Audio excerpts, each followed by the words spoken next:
안녕하세요. 단도박이 선생입니다. 이 영상은 이제 중고나라 사기론의 구체적인 대처 방법, 우리가 원칙적인 대처 방법에 대해서 조금 설명을 드릴 테니까 이 방법대로 대처를 하시기를 간곡히 부탁드립니다. 첫째, 연락이 올 겁니다. 당연히. 그쵸? 돈을 갚지 못하니까 피해자들의 신고에 의해서 접수가 되고 바로바로 연락 오지는 않고요. 제가 봤더니 한 달 사이에 신고자들이 있으면 오는데, 그것도 신고자가 많으면은요, 이게 계속 추가 접수가 돼가지고 좀 늘어지는 경우도 있지만, 뭐 다양한 경우를 말씀드리기는 좀 어려울 것 같아서 가장 평범한 경우를 얘기하자면 뭐 10명 정도의 피해자가 발생했다 예를 들겠습니다. 그럼 접수가 다 신고하지는 않으시거든요. 그럼 대부분 우리들은 연락을 피하겠죠. 그래서 경찰서에서 연락이 오는데, 미성년자는 부모님한테 오고요, 미성년자가 아닐 경우에는 당사자한테 직접 옵니다. 그런데 안 받을 경우에는요, 몇 번의 경찰서 연락이 안 올 경우에는 우편이나 우편물도 등기로 통지가 오는데, 출석 요구가, 그럴 경우에 또 그것도 무시하면 찾아옵니다. 뭐 심한 경우에 금액이 크거나 전혀 무대응일 경우에는 뭐 구속영장 발급을 해서 오는 경우도 있습니다. 전과가 있거나 이럴 경우에는요. 그런데 오면은, 그러니까 그 전에 연락이 오고 우편이든 전화로든 연락을 받으시면은요, 적극적으로 죄송함을 그 경찰분에게 얘기를 하고 조사를 방문해서 하겠다고 얘기를 하시기 바랍니다. 그래서 가시래요. 미성년자는 부모님이 동반해서 가시겠지만, 이제 미성년자가 아닌 경우를 얘기 드리자면 직접 가시면 됩니다. 고3 생일이 지나면 그때부터 미성년자가 아닌 것으로 판단이 되는데요. 가셔가지고 이제 있는 그대로 얘기하시면 돼요. 있는 그대로. 그런데 대부분이 내가 도박을 했기 때문에 선생님, 거기 가서 제가 조사를 받을 경우에 도박이 드러나서 도박까지 처벌을 받나요? 절대 그런 걱정 안 하셔도 됩니다. 경찰분께서는요, 일단 접수한 사건에 의해서만 그것에 조사를 하시고요. 거기에 대해서는 뭐 나무라실 수는 있어도 절대 그거에 대한 추가적인 범죄에 대해서 절차가 들어가지는 않습니다. 그게 뭐 살인사건이나 이런 어마어마한 사건 아닌 이상은요, 그 문제에 대한 핵심만 얘기하고 거기에 대한 절차를 설명해 드릴 거예요. 그래서 이 고소자가 고소한 사실이 맞나, 아니면 이 사람이 억울하게 당한 건가, 이런 내용들을 질문을 하실 거고요. 거기서 있는 그대로 죄송하고 잘못했다고 그런 태도를 취하시면은, 그 경찰분께서는 어떻게 얘기를 하시냐면, 저희가 이제 조사하는 기간 내에 최대한 피해자들과 합의를 하셔서 피해자분들에게 합의서를 제출해 달라, 고소를 취하는 방향으로 하셨으면 좋겠습니다.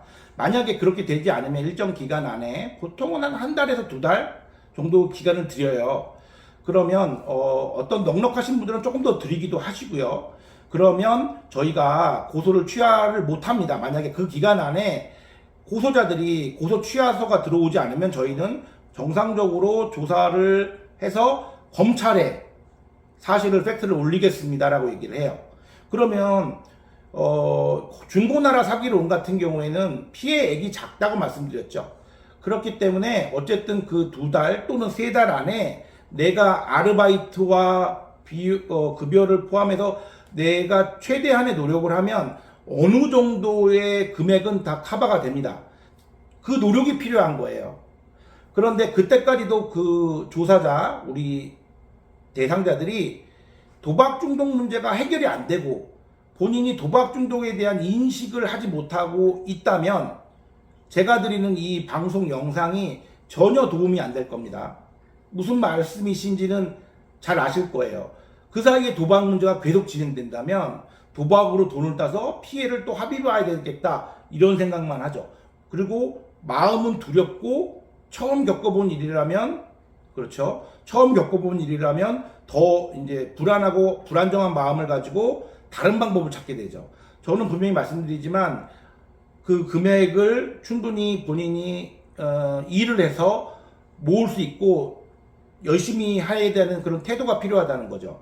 그래서 연락을 취하고 합의를 하거나, 그쪽에서 합의가 이루어지지 않거나 연락이 되지 않는다고 해도 그런 내용들을, 노력한 모습들을 경찰에게 말씀을 드려야만 정상 참작이 돼서 조사 내용에 포함이 돼요. 그리고 그 내용까지 지금 가해자, 어떻게 피의자 누구누구는 검찰에 올라가는 조서 내용에 최대한 반성을 하고 있으며 도박 중독 상담 치료도 받고 있으며 피해자에게 피해 복구를 위해서 일정의 금액을 모으고 지금도 진행 중입니다라는 내용이 분명히 포함이 됩니다. 그러면 이제 분명히 검찰에서 조사를 다시 할 거고요. 그 내용을 시간이 좀 더 생기는 거겠죠. 그렇게 그걸 이용해서 더 피해자에게 피해 복구를 하도록 노력하시면 돼요. 다 안 돼도 그 부분들을 다 인정을 해줍니다. 당연히 처벌은 받겠죠. 그러면 형량이 줄겠죠. 벌금이면 벌금 금액이 줄겠죠.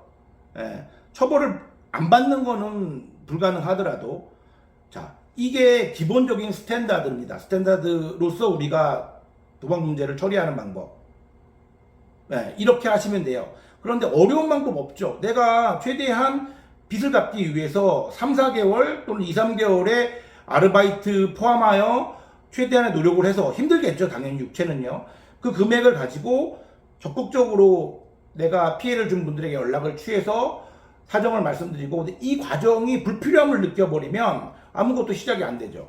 이 방송을 보고 계시는 부모님들 또는 보호자분들께서는요, 이 방법 외에는 없습니다. 내가 이것을 갚아주고 이 분들이 이것에 대해서 정말 반성했다고 그 모습을 보인다 할지라도 도박 문제는 그렇게 해결돼서는 안 됩니다. 그 모습이 가짜가 아니라 가식이 아니라 그 마음이 바뀐다는 거예요. 이 질병의 특징은 그 마음이 진심이라 할지라도 그 진심이 변한다는 겁니다. 내가 지속적인 어떤 행동이 포함되지 않으면. 그렇기 때문에 중고나라 사기 사건에 처음으로 이제 문제가 되시는 분들은 이렇게 문제를 해결하시기를 부탁드립니다. 그래야만 그 어려움도 분명히 알고, 그쵸? 제 내담자들 중에는요, 이 사건으로만 구속되신 분이 있어요. 다른 문제가 아니라 중고나라 사기 사건으로만 몇 번이 진행돼서 당연히 벌금, 집행유예, 결국은 실형을 선고받아서 지금도 구치소에서 있는 분들이 계십니다. 얼마나 안타까운 일이에요. 본인이 나중에는 피해자 숫자가 몇 명인지도 몰라요. 금액으로 따지면 그리 큰 금액은 아닐지라도 굉장히 악행으로 보죠. 재판부에서는요. 여러 번의 기회를 줬음에도 불구하고. 자, 오늘은 이제 2번에 걸쳐서 제가 중고나라 사기론이 또 다른 행위 중독이다.